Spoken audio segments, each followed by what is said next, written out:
गोस्वामी जी महाराज पूर्व प्रसंग में वर्णन किए। श्री हनुमान जी महाराज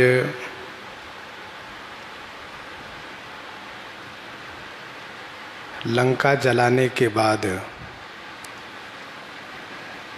सागर में कूद करके स्नान किए, पूंछ की अग्नि बुझा लिए तथा थकान को दूर करके पुनः छोटा रूप धारण किए और इसके बाद माता श्री सीता जी के सामने हाथ जोड़ करके खड़े हो गए। बड़ी विनम्रता के साथ श्री हनुमान जी ने कहा, मातु मोहि दीजे कछु चिन्हा, जैसे रघु नायक मोहि दीन्हा। मातु मोहि दीजे कछु चिन्हा, जैसे रघुनायक मोहि दीन्हा। हे मैया, मुझे कुछ पहचान दीजिए, जैसे श्री रघुनाथ जी हमें दिए थे।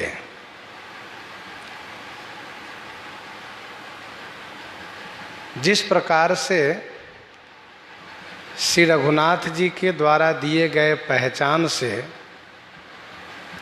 आपको विश्वास हुआ, वैसे ही आपके द्वारा दिए गए पहचान से श्री रघुनाथ जी को विश्वास होगा।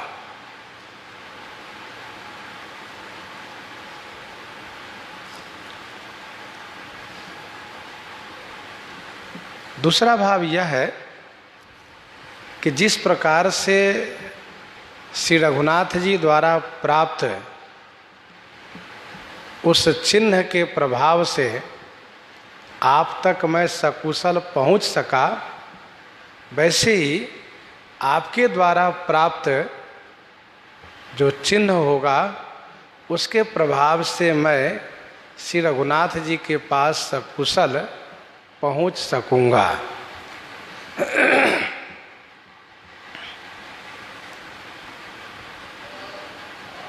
कुछ लोग ऐसा कहते हैं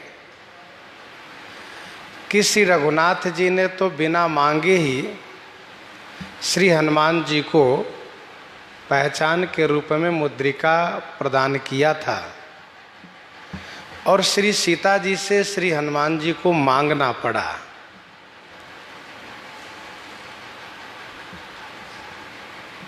लेकिन इस प्रकार से कहने वाले को विचार करना चाहिए कि श्री सीता जी की क्या परिस्थिति है, कैसी दशा है। इसीलिए मांगने पर श्री सीता जी ने पहचान के रूप में चूड़ामणि प्रदान किया।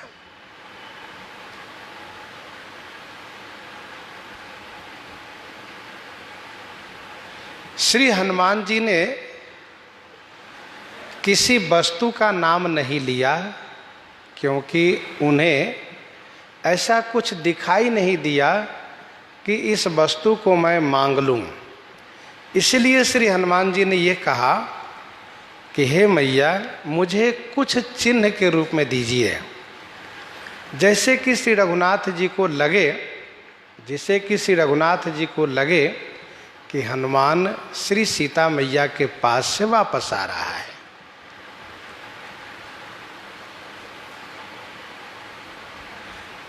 श्री हनुमान जी ने हाथ जोड़ करके चिन्ह मांगा है, विदा नहीं मांगा। यह भी श्री हनुमान जी की बुद्धिमानी है। इन्होंने सोचा कि यदि विदा मांगूंगा तो संभव है कि मैया मना कर देंगी, कहेंगे कि नहीं, तुम्हें अभी नहीं जाना है, तो बड़ा असमंजस होगा।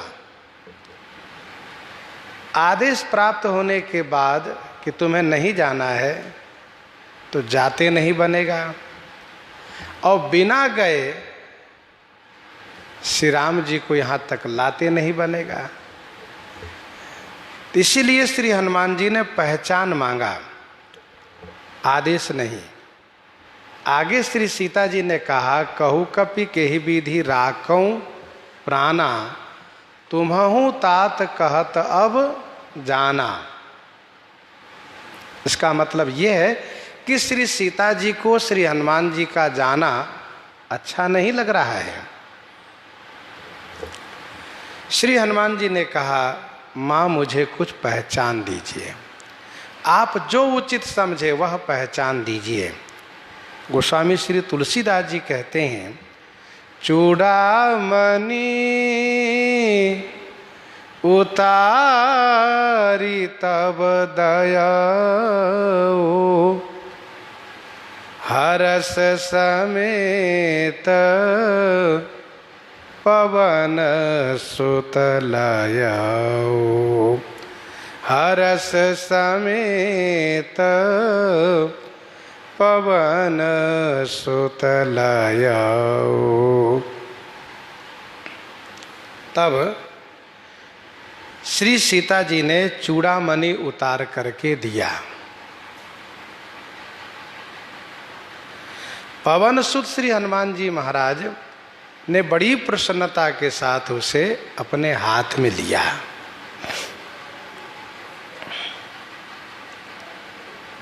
चूड़ामणि, चूड़ामणि यह शीश का आभूषण है।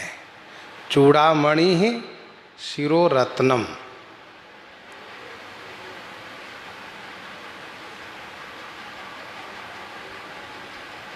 रावण को यह पता नहीं था कि श्री सीता जी के पास चूड़ामणि भी है, उसको मालूम नहीं हो पाया था। श्री किशोरी जी ने इसे छुपा करके रखा था।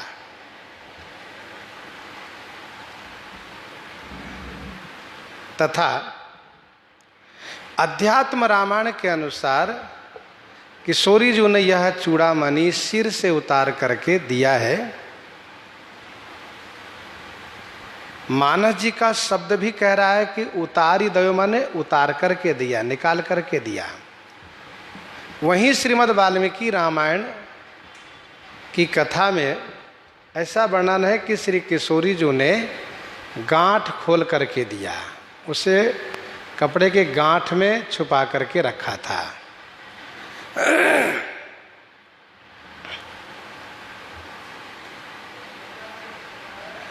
श्रीमद् वाल्मीकि रामायण में श्री किशोरी जी ने यह कहा, हनुमान यह चूड़ामणि संकट काल में भी इसे देखने से मुझे कुछ संतोष सा हुआ करता था। यह वही चूड़ामणि है जिसे देख करके मुझे इस संकट के घड़ी में कुछ संतोष होता था, जैसे तुम्हारे मिलने से सुख हुआ। इसे देख करके श्री रघुनाथ जी बड़े ही आनंदित होंगे और उन्हें अपने पिता, ससुर, माता, इन सब की याद आएगी। और श्री रघुनाथ जी इस आभूषण को पा करके बड़े उत्साहित होंगे। इसे लेकर के आप जाओ, इसे श्री रघुनाथ जी को देना। वहीं श्रीमद् वाल्मीकि रामायण के सुंदरकांड के 66 सर्ग में वर्णन है, श्री राम जी ने जब चूड़ामणि को पाया है तो श्री राम जी के नेत्रों में आंसू भर आया। यह देख करके श्री लक्ष्मण जी के नेत्रों भी आंसू भर आया। प्रभु ने कहा कि यह वह आभूषण, यह वह रत्न है जो सागर से निकला था, सागर से निकला था, देवराज के पास था। देवराज के पास था यह आभूषण। यज्ञ में प्रसन्न होकर के श्री मिथिलेश जी को यह उन्होंने दिया था और मिथिलेश जी ने श्री किशोरी जी के सिर में बांधा था। यह किशोरी जी के सिर का आभूषण है। इसे देख करके मुझे ऐसा लग रहा है कि मानो श्री सीता जी को मैंने प्राप्त कर लिया हो। तो चूड़ामणि उतारी तब दयऊ, हरस समेत पवन सुत लयऊ। पवन सुत श्री हनुमान जी महाराज को बड़ी प्रसन्नता हुई, क्योंकि माता ने एक सुंदर पहचान के रूप में चूड़ामणि प्रदान किया है। यह अमूल्य रत्न है। इसके माध्यम से हमें श्री रघुनाथ जी की कृपा प्राप्त होगी, जैसे मुद्रिका के माध्यम से माता जी की कृपा प्राप्त हुई है। श्री रघुनाथ जी ने अपनी मुद्रिका भेज करके मानो ये संदेश दिया था कि मैं हाथ की मुद्रिका इसलिए भेज रहा हूं कि अपनी भुजा के बल से आपको प्राप्त करूंगा। आपको जिसने अपहरण किया है उसको विनाश करूंगा। तो श्री राम जी ने अपनी मुद्रिका दे करके अपनी भुजा का मानो आश्रय दिया, सहारा दिया कि इसी भुजा से प्राप्त करूंगा। श्री किशोरी जी ने चूड़ामणि दे करके मानो ये कहा कि मैं अपने आप को आपके चरणों में समर्पित कर रही हूं। अर्थात आपने जो सहारा दिया है भुजा का, उस कृतज्ञता को स्वीकार करते हुए, कृतज्ञता को मानते हुए आपके चरणों में मैं मस्तक रख रही हूं। इस भाव से इन्होंने चूड़ामणि भेजा। दूसरा भाव यह भी है कि किशोरी जी ने चूड़ामणि भेज करके मानो ये कहा कि हे मेरे स्वामी, हे मेरे प्राणनाथ, मैं केश पर्यंत दुख रूपी सागर में डूबी हुई हूं।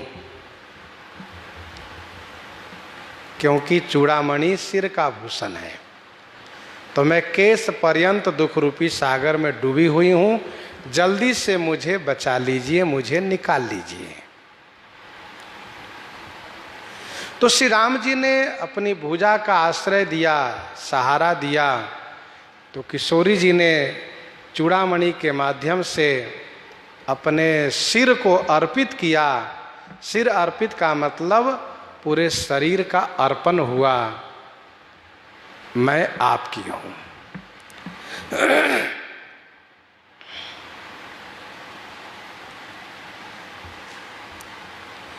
कहे ओ तात अस मोर प्रणाम, सब प्रकार प्रभु पूरन काम। कहे ओ तात अस मोर प्रणाम, सब प्रकार प्रभु पूरन काम। हे तात मोर अस प्रणामा कहेऊ। हे तात मेरा ऐसा प्रणाम आप श्री रघुनाथ जी को कहना। प्रभु सब प्रकार पूरन काम है। किशोरी जी कहती हैं कि प्रभु सब प्रकार से पूर्ण काम है, उन्हें किसी चीज की कामना नहीं है, वे तो पूर्ण काम है।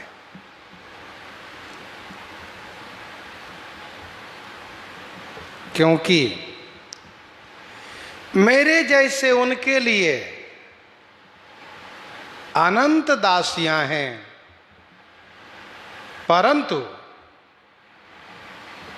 उनके जैसे मेरे लिए तो एक ही स्वामी है।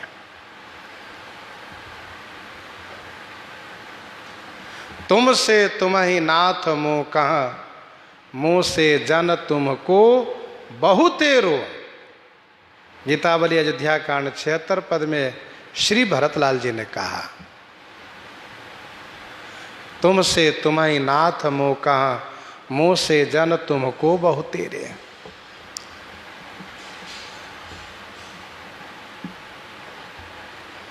मेरा प्रणाम इस प्रकार से उनसे कहना कि सूर्यजू ने उस प्रणाम की मुद्रा को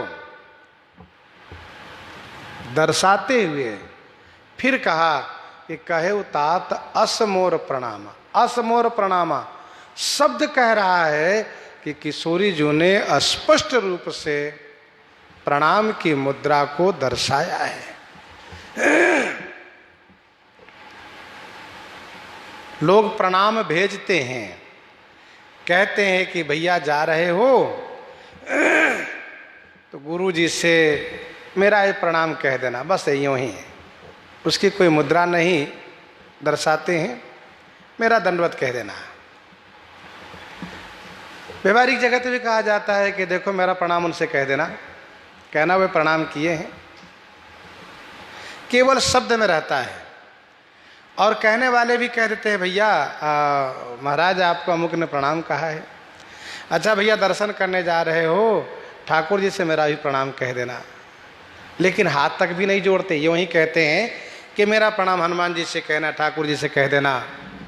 तो कहने वाले भी अपनी ओर से उनकी जो मुद्रा है वह सभी मुद्रा को दर्शाते हुए प्रणाम करते हैं और बाद में कह देते हैं कि अमुक ने आपके लिए प्रणाम कहा है। तो कहा है, करके नहीं दिखाया है। यहाँ पर शब्द कह रहा है कि कहे तात असमोर प्रणामा, करके किशोरी जी ने दिखाया।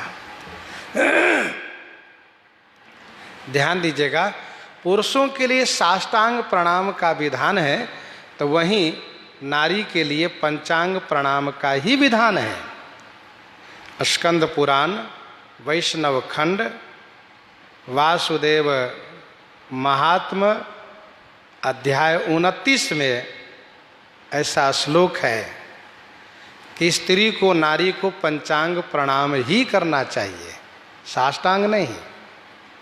जानुभ्याम चैव बाहुभ्याम, जानुभ्याम चैव बाहुभ्याम शिरसा वचसा धिया पंचांगकः प्रणामः स्यात् स्त्रीणां चैव दुःखार्तिनां, दुःखार्तिनां अर्थात जानुभ्याम घुटने भूमि में लगने चाहिए, घुटने, और बाहुभ्याम भुजा घुटना भूमि पर हो, भुजा भूमि का स्पर्श हो, और शिरसा सिर स्पर्श हो, वचन से बोले, मन से स्मरण करें।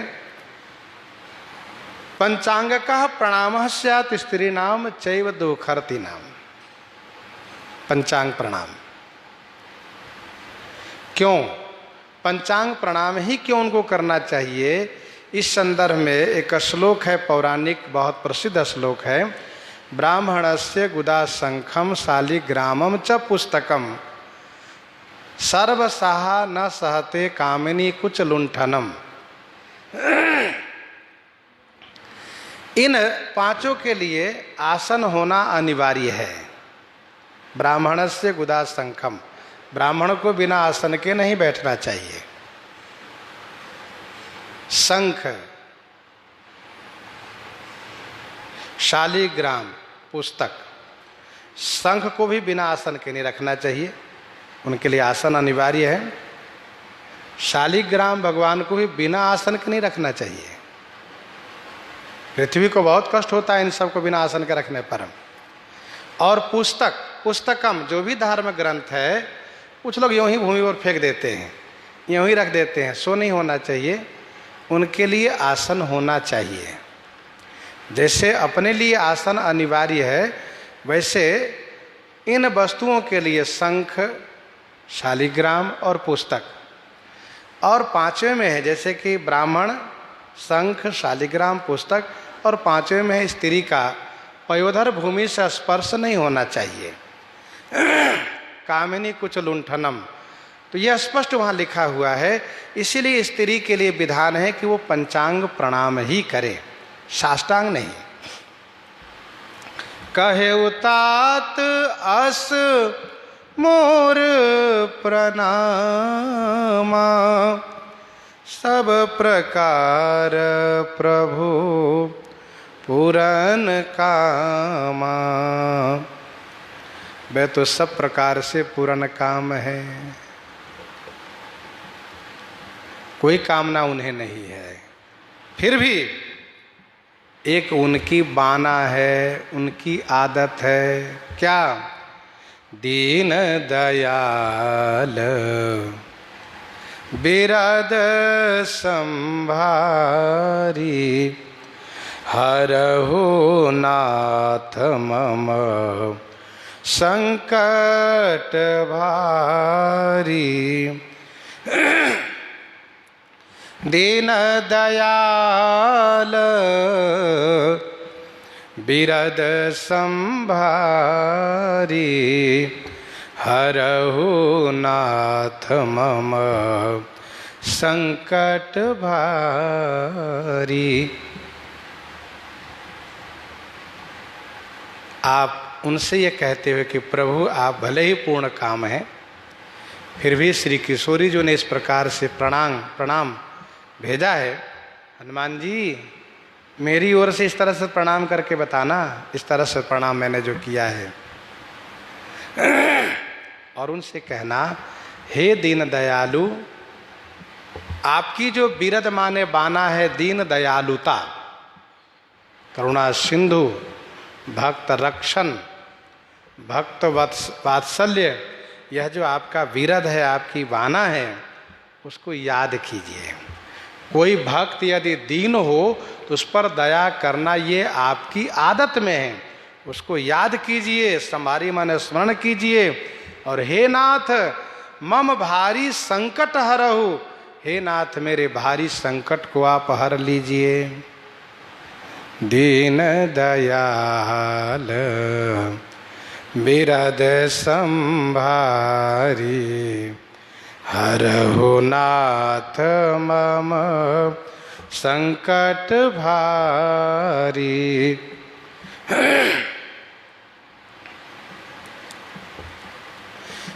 तो दीनों पर दया करना ये आपकी विरद है, बाना है।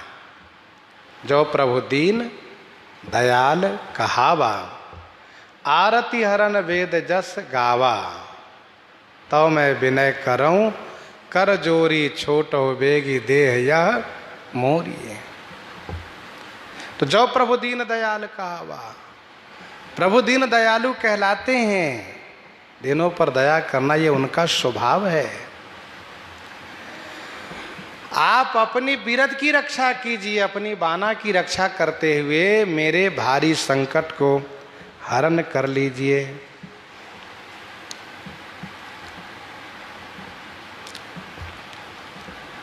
विनय पत्रिका 79 पद में गोस्वामी जी ने लिखा कि ठाकुर जी से किसी न किसी संबंध के माध्यम से दुख निवारण हेतु प्रार्थना करनी चाहिए।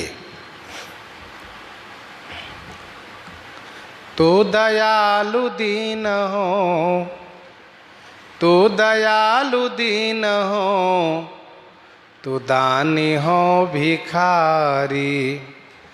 तू दयालु दीन हो, तू दानी हो भिखारी।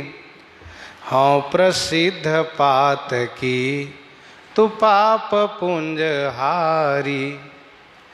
नाथ तू अनाथ को अनाथ कौन मोसो। मुँह समान आरत नहीं आरती हर तो सो। ब्रह्म तू हो जीव तू ही ठाकुर हो चेरो। तात मात गुरु सखा तू सब विधि हित मेरो। तो ही मोहि नाते अनेक मानिए जो भावे। ज्यों त्यों तुलसी कृपाल चरण शरण पावे। ज्यों त्यों तुलसी कृपाल चरण शरण पावे। तो इस प्रकार से गोस्वामी जी ने उस पद में दर्शाया है कि सूरी जी भी कहती हैं कि मैं दीन हूँ और आप दीनों पर दया करने वाले हैं। आप ही एक ऐसे हैं जो दीन जनों पर दया करते हैं। तब मिथिला जी में मेरे ऊपर संकट था।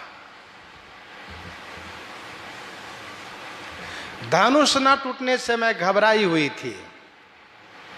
आपने उस समय में धनुष तोड़ करके मेरे उस संकट को दूर किया था।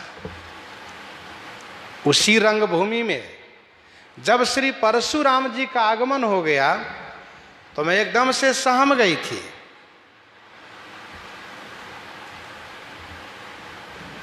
आपने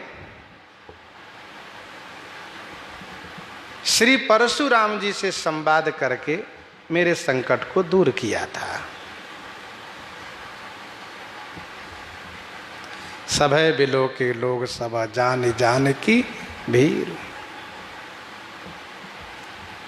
और वन प्रदेश में जहां भी मुझे किसी प्रकार से कोई भय हुआ, वहां संकट आया, तो आपने उससे बचाया है, आपने रक्षा किया है।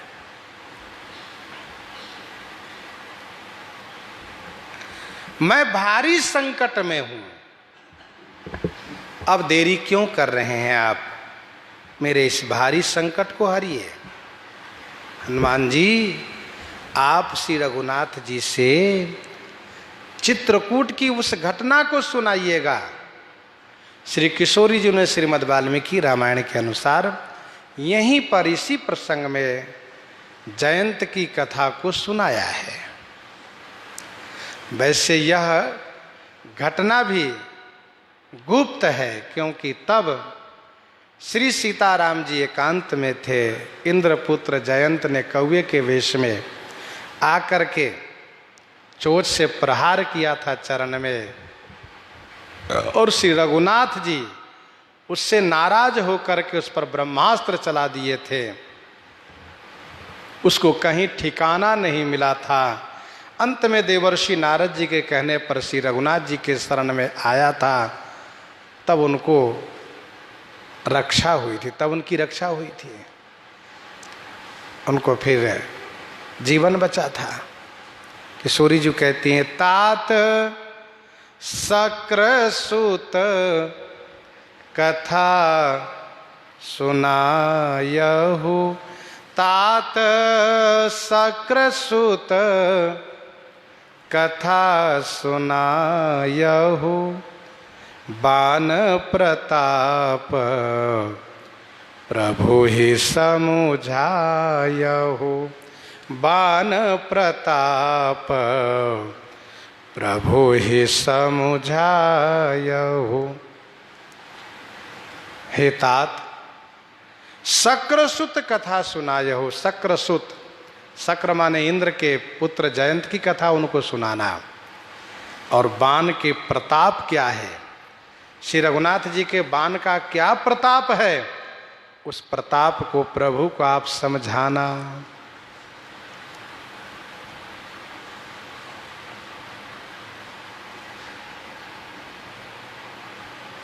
तात शक्रसूत कथा सुनायो।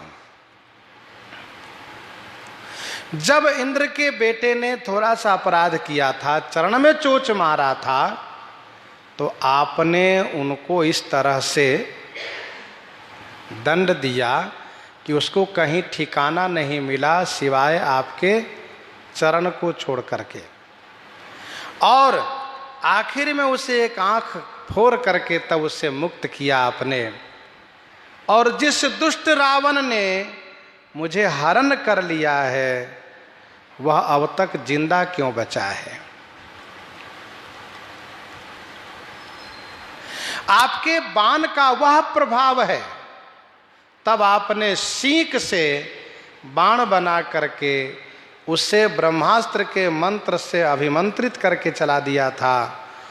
आपके पास तो तमाम दिव्यास्त्र है, ऐसे ऐसे प्रभावशाली बाण है, क्यों न एक बाण लंका की ओर चला देते हैं जिससे इस दुष्ट का संहार हो जाता, विनाश हो जाता।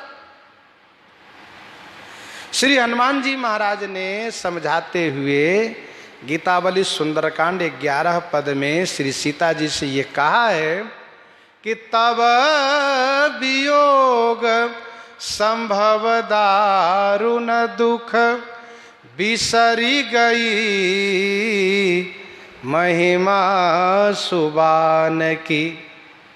न तो कहूँ कहाँ रघुपति सायक रवि तम अनेक कहाँ जातु धान की। श्री रघुनाथ जी भूल गए हैं अपने बाण के प्रभाव को, नहीं तो कहाँ श्री राम जी का बाण और कहाँ राक्षस। न तो कहूँ कहाँ रघुपति सायक रवि, राम बाण रवि वे जानकी तम बरूत कहाँ जातु धान की। माता श्री सीता जी कहती हैं हनुमान जी आप श्री रघुनाथ जी को इसी बात से अवगत कराइएगा कि आपके बाण तो सूर्य के समान है। फिर उस सूर्य रूपी बाण को लंका की ओर क्यों नहीं भेज देते हैं आप, जिससे ये अंधकार रूपी राक्षस का सफाया हो जाए, मेरे दुख रूपी अंधकार छट जाए। बाण प्रताप प्रभु ही समुझायो। कुछ बातें ऐसी है जिसको कि याद प्रभु को दिलाना पड़ता है, प्रभु भूल जाते हैं। कैसे? तो विनय पत्रिका 42 पद में गोस्वामी जी ने लिखा काबहु काम अवसर पाई। उसमें गोस्वामी जी ने कहा कि प्रभु भूल जाते हैं कुछ बातों को। निज गुण अरिकृत अनहितो, निज गुण अरिकृत अनहितो, दास दोष सुरति चित न रहति दिए दान की। बानी विसारन सिल है मानद अमान की। निज गुण अरिकृत अनहितो, दास दोष और सुरति चित न रहती दिए दान की। इन बातों को प्रभु भुला जाते, अपना गुण भुला जाते हैं। शत्रु का किया हुआ अनहित, दास का दोष, और जो दान देते हैं उसको भूल जाते हैं।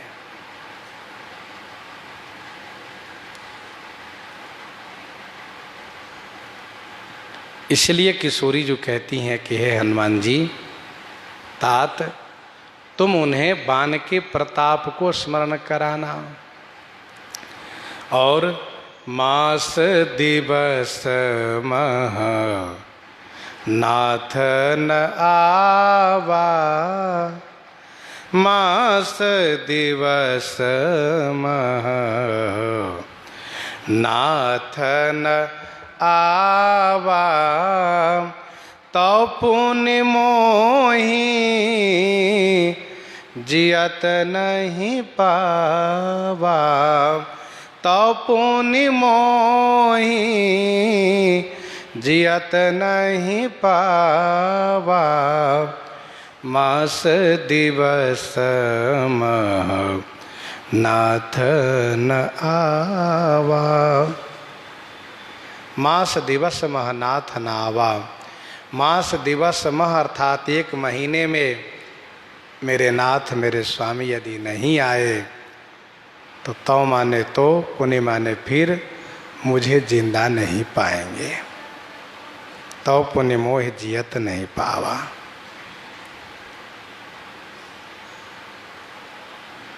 क्योंकि रावण ने मुझे 1 महीने का समय दिया है। उसने कहा 1 महीने के बाद मैं मार दूंगा। मास दिवस मह कहा न माना, तो मैं मारवी काढ़ी कृपाना। और मैं अब बहुत प्रतीक्षा नहीं कर पाऊंगी। अब मुझ में धैर्य नहीं रहा जा रहा है। जिस प्रकार से हनुमान तुम्हें आने में देरी हुई, अब तक मैं जिंदा तो रह गई, लेकिन जिस प्रकार से तुम्हें आने में देरी हुई उस प्रकार से यदि कहीं मेरे स्वामी को आने में देरी हुई तो आप उनसे कह देना कि फिर वे मुझे जीवित नहीं पाएंगे। तो पुनि मोहि जियत नहीं पावा। तो माने तो, पुनि माने फिर मुझे जिंदा नहीं पाएंगे।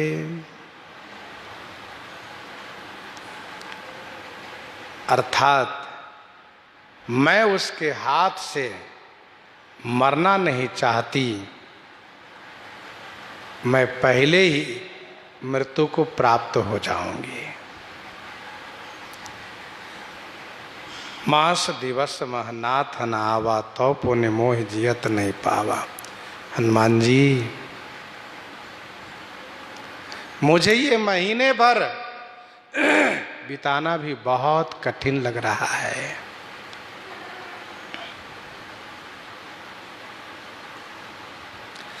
कहु कपि के ही विधि राखऊं प्राणा, तुम्हूँ तात कहत अब जाना। कहु कपि के ही विधि राखऊं प्राणा। कपि तुम कहो, के ही विधि माने किस प्रकार से मैं अपने प्राण को रखूं। इस भयंकर दुख के घड़ी में तुम मिले, जो मुझे प्राण के सहारा रूप में, प्राण रक्षा के सहारा रूप में, मेरे प्राण के सहारा रूप में मिले। अब हे तात, तुम भी कह रहे हो कि मैं जा रहा हूं, मैं कैसे प्राण को रखूं, महीना दिन कैसे बिताऊंगी। कहु कपि के ही विधि राखऊं प्राणा। बूढ़त विरह जलधि हनुमाना, भयउ तात मोकह जल जाना। तब कहा था जब कि सूर्य जी ने हनुमान जी के वचन पर विश्वास करके और मान लिया कि श्री रघुनाथ जी के ये मन वचन कर्म से दास है, तब उन्होंने कहा था, हनुमान मेरे प्राण को बचाने वाले तुम हुए। बूढ़त विरह जलधि हनुमाना, भयउ तात मुँह कहाँ जल जाना।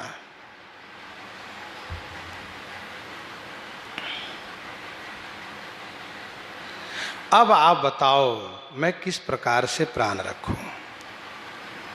मेरे प्राण के लिए तुम सहारा रूप में मिले थे, मुझे बड़ा अवलंब था, कैसे रखूं। बिछुरत एक प्राण हरि लेहि, यह बात यहां पर बिल्कुल सत्य हो रही है। जैसे संत का मिलना, भगवान के प्रिय भक्त का मिलना बहुत सुखद हुआ करता है, वैसे ही उनसे बिछुड़ना भी बहुत दुखद हुआ करता है। बिछुरत एक प्राण हरि लेहि, संत जब मिले तो बिछुड़े ना, बिछुड़ने से बहुत कष्ट होता है। तो ही देखी शीतल भई छाती, तो ही देखी शीतल भई छाती, पुनि मोह कहँ सो दिन सो राती। हनुमान तो ही देखी शीतल भई छाती, तुम्हें देख करके मेरी छाती शीतल हो गई थी, मेरा हृदय जुड़ा गया था, मुझे बहुत सहारा मिला था। अब तो मेरे लिए फिर से वही दिन वही राती।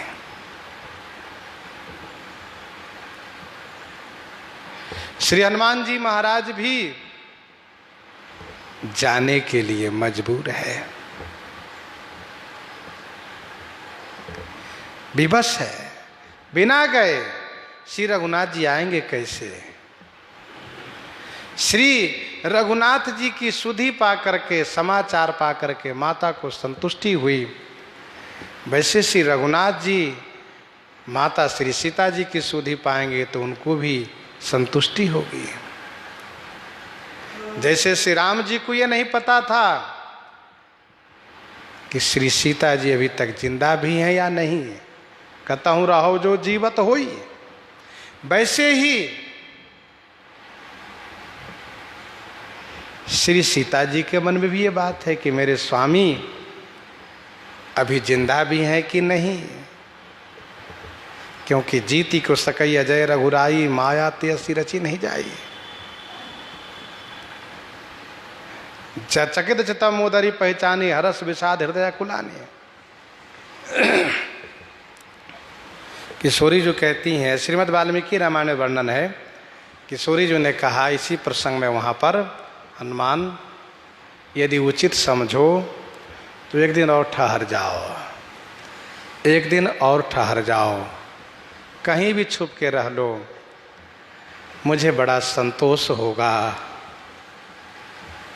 कि मेरा हनुमान मेरे आसपास में है। तुम एकदम से जाने की बात कर रहे हो, पता नहीं फिर तुम्हारे आने पर मैं जीवित रह भी सकूं या नहीं, इसीलिए ठहर जाओ, मुझे बड़ा अवलंब मिलेगा। ये श्रीमद् वाल्मीकि रामायण वर्णन है। देखी परम विरहा कुल सीता, तब उस समय परम विरहा कुल हनुमान जी ने देखा था, और अभी भी श्री सीता जी हनुमान जी के जाने पर बहुत दुखी हो गई हैं। विचार करने वाली बात है, इतने दिनों के बाद, प्रीतम से बिछुड़ने के बाद आज कोई प्रियतम के खास भक्त मिले हैं, दास मिले हैं, और वे भी अब जाना चाह रहे हैं। रह जाते तो कितना अच्छा रहता, मन को बड़ा संतोष होता, अपना कोई है। दुख के घड़ी में, दुख के समय में हर कोई चाहता है कि अपना कोई ऐसा हो जो मेरे साथ दें, मेरे साथ रहें। और फिर श्री सीता जी का जो कष्ट है, जो उनका दुख है, वह तो दुख अवर्णनीय है, अपार है। किशोरी जो उस दुख को सहने में अब अधीर हो रही है, कहती है मुझसे सहन नहीं होगा यह दुख, वियोग का दुख।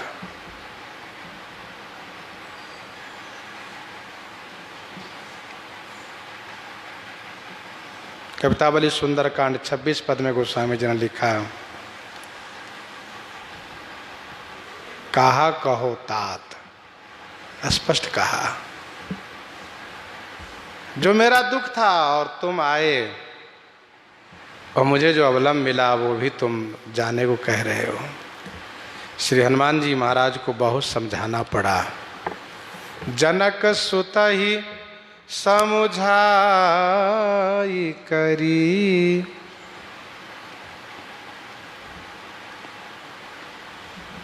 बहुविधि धीरज दीन, चरण कमल सिर नाय कपि, गवन राम पहि कीन, गवन राम पहि कीन। जनक सुत ही समुझाई करी, बहुविधि धीरज दीन। श्री जनक नंदनी जी को समझा करके बहुविधि धीरज दीन, बहुत प्रकार से धैर्य बंधाए, और फिर चरण कमल सिर नाय कपि, गवन राम पहि कीन। चरण कमल में सिर नवा करके कपि श्री हनुमान जी महाराज श्री राम जी के पास जाने के लिए गवन किन्ह माने प्रस्थान किए।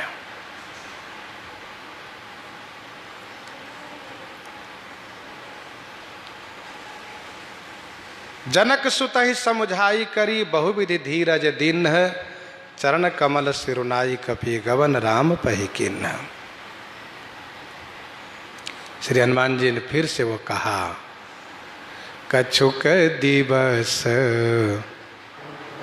जननी धरु धीरा, कपिन सहित आई हहि रघुवीरा, निशिचर मारी तोहि लई जई हहि, तेहु पुर नार दादी जस गई हैं। माँ, मेरा भी मन नहीं कहता यहाँ से जाने का, पर मैं जाने के लिए विवश हूँ, क्योंकि जिस प्रकार से आपको श्री रघुनाथ जी की सुधि मिलने के लिए आतुरता थी,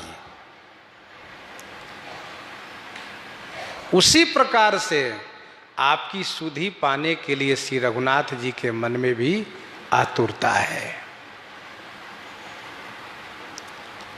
मैं विश्वास दिलाता हूं, मैं केवल वहां पहुंचा, इतने तक की देरी है। मैं जैसे वहां पहुंचा वैसे ही श्री रघुनाथ जी को लेकर के वहां से प्रस्थान करूंगा, और कुछ ही दिन की तो बात है, आपको सूचना मिलेगी कि आपके प्राणनाथ वानर सैनिकों के साथ आ गए। माता जी,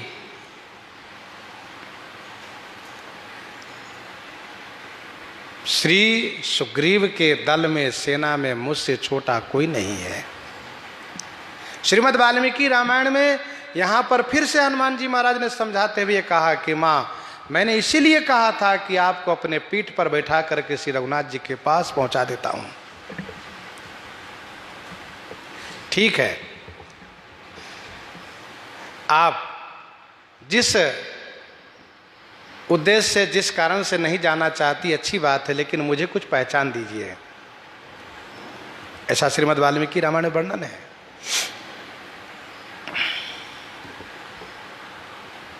श्री हनुमान जी महाराज ने कहा, माँ बस कुछ ही दिन की बात है, मैं गया कि श्री रघुनाथ जी आए।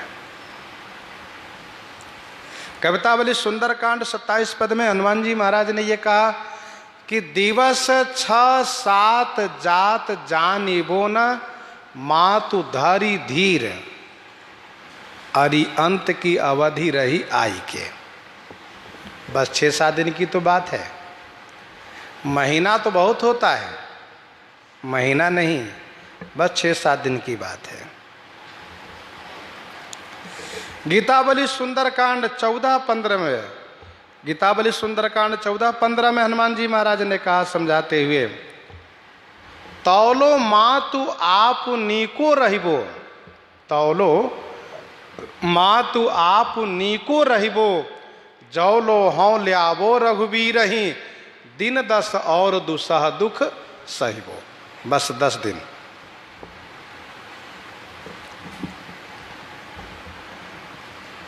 रावण अपना देखे, अब वो आपको कुछ नहीं कष्ट देगा, वो पहले अपने आप में देखे, अपने घर देखे, अपने परिवार देखे। किसी की हिम्मत नहीं है कि आपको कष्ट दे दें, पीड़ित कर दें।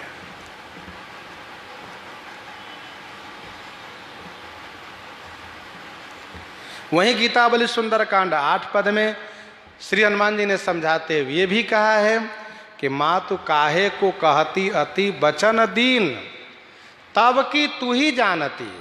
जब आप साथ में थी तब की बात आप जानती हैं कि आपसे श्री रघुनाथ जी कितना प्रेम करते थे, और अब की हाँ ही कहती, इस समय कितना प्रेम आपके प्रति उनका है उसका मैं कह रहा हूं, मैं साक्षी हूं। वे हमेशा आप में खोए रहते हैं, आपके लिए बहुत दुखी रहते हैं। वे चाहते हैं किसी प्रकार से आपकी सुधि मिल जाए, खबर मिल जाए, कहीं से भी किसी से भी खबर तो मिल जाए। माँ आशीर्वाद दीजिए, मैं सकुशल निर्बाध रूप से श्री रघुनाथ जी के पास पहुंच जाऊं, आपका दुख समाप्त हो गया, यह विश्वास कीजिए। पुनः श्री हनुमान जी महाराज ने किशोरी जी के श्री चरण कमल में वंदन किया है। लोग कहते हैं श्री सीता जी आशीर्वाद नहीं दे सकी। कहने वाले को विचार करना चाहिए कि माता श्री सीता जी की क्या दशा है, फिर भी उन्होंने मन से आशीर्वाद की कामना की है, आशीर्वाद दिया है, ऐसा समझना चाहिए। वाणी अवरुद्ध है, श्री हनुमान जी बिछुड़ रहे हैं, इसी बात को उन्हें अपार दुख है।